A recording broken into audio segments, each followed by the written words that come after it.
नमस्कार, जय माता दी। प्रिय दर्शकों, फरवरी माह 2021 मेष राशि के बारे में आज हम राशिफल का विश्लेषण करेंगे। दरअसल गोचर ग्रह स्थिति को समझने का एक फायदा ये होता है कि हम अपने जो प्रेजेंट टाइम में जो काम कर रहे होते हैं उन कामों को हम सही तरीके से कर पाते हैं।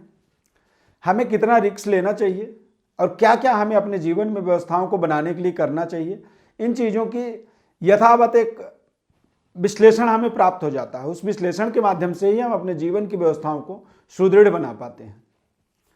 मेष राशि के अनुसार यदि देखेंगे तो मेष राशि में चंद्रमा मंगल की युति बनेगा 22 फरवरी तक। 22 फरवरी के बाद मंगल ग्रह मेष राशि से वृषभ राशि में प्रवेश करेंगे। राहु वृषभ राशि में रहेंगे, केतु वृश्चिक राशि में, सूर्य, गुरु, शनि और शुक्र फरवरी माह में एक साथ 12 फरवरी तक इन ग्रहों का योग बनेगा। मकर राशि में बुध जो है कुंभ राशि में रहेंगे, लेकिन बकरी अवस्था में स्टार्टिंग समय में रहेंगे और फिर ये मकर राशि में वापस आएंगे। यानी फिर से एक बार फरवरी के प्रारंभिक समय में पंचग्रही योग बनेगा। 13 फरवरी को शुक्र ग्रह अस्त हो जाएंगे, तारा अस्त हो जाएगा और फिर 18 अप्रैल तक लगातार ये अस्त चलता रहेगा। यानी कि ऐसी स्थिति में शुक्रास्त होने का मतलब होता है कि मांगलिक कार्यों से आप वंचित रह जाएंगे। 13 फरवरी को गुरु उदय हो जाएंगे। यानी फरवरी के प्रारंभिक समय में मेष राशि के अनुसार देखेंगे तो गुरु के अस्त होने के कारण से मेष राशि वाले जातकों के भाग्य का लेखा जोखा बृहस्पति देवता के हाथ पे होता है। और यदि बृहस्पति अस्त हैं तो निश्चित रूप से मेष राशि वाले जातकों के जीवन में जो प्रारंभिक समय है फरवरी का, थोड़ा हार्ड वर्किंग मेहनत करने वाला समय है। और भाग्य का जो स्वामी है बृहस्पति ग्रह अस्त हैं और अस्त की अवस्था में आपको कोई भी जीवन में बड़ा डिसीजन यदि आप लेते हैं, जैसे कि कोई मांगलिक कार्य आपके जीवन का, या कि कोई बड़ा व्यापारिक व्यवस्था को स्टार्टिंग कह सकते हैं, या फिर कोई बड़ी जीवन की व्यवस्था को बनाने के लिए आप कोई बड़ा एक पहल स्टार्ट करना चाहते हैं, एक शुभारंभ चाहते हैं, तो उस शुभारंभ के दृष्टिकोण से देखेंगे तो ये समय 13 फरवरी तक बेहतर नहीं माना जाएगा। यानी कि आपको 13 फरवरी के बाद ही कोई बड़ी डिसीजन लेना चाहिए। मांगलिक कार्यों में कोई बातचीत तो आप जरूर कर सकते हैं, लेकिन कोई भी कार्यक्रम आपके जीवन में आयोजन नहीं होना चाहिए 13 फरवरी या फिर पूरे फरवरी माह में ही कह सकते हैं, क्योंकि बृहस्पति पहले तो प्रारंभिक समय में अस्त रहेंगे और उसके बाद 13 फरवरी को जब गुरु उदय होंगे तो 13 फरवरी को शुक्रास्त हो जाएंगे।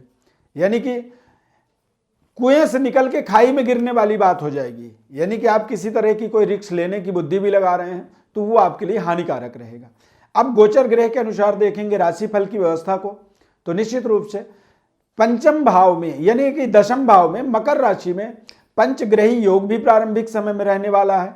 यानी कि तमाम ऐसे विकल्प तो आपको मिलेंगे, तमाम ऐसे आपको अवसर मिलेंगे। उन अवसरों के माध्यम से आप अपने जीवन में कितनी सुदृढ़ होकर के, ताकतवर होकर के अपनी व्यवस्थाओं को आप बनाना चाहते हैं, वो बनेंगे नहीं बनेंगे, इस चीज के बारे में आपको सोचना होगा।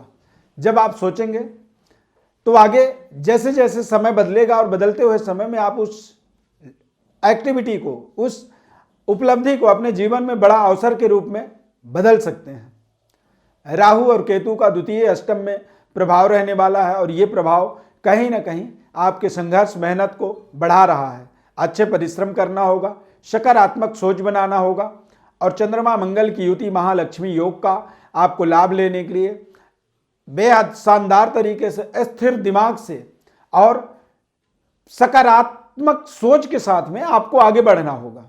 अन्यथा आप अपने जीवन में जिन व्यवस्थाओं को बनाने के प्रयास कर रहे हैं वो व्यवस्था बनने के बजाय पता चला कि वो बिगड़ने लगे।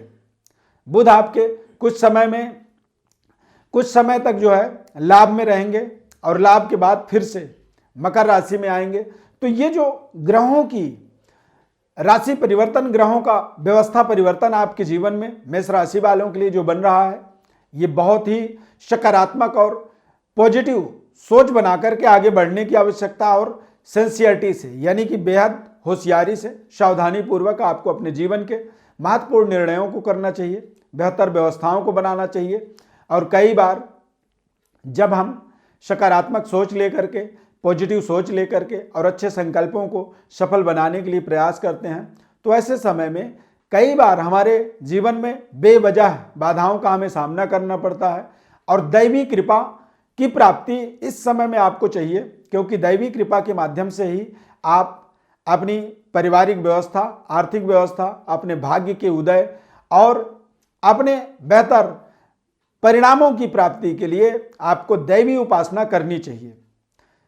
भगवती त्रिगुणात्मिका दुर्गा माता की या तो आपको कवच का पाठ करना चाहिए या फिर ओम ऐं ह्रीं क्लीं चामुंडायै विच्चे, इस मंत्र का आपको जप करना चाहिए।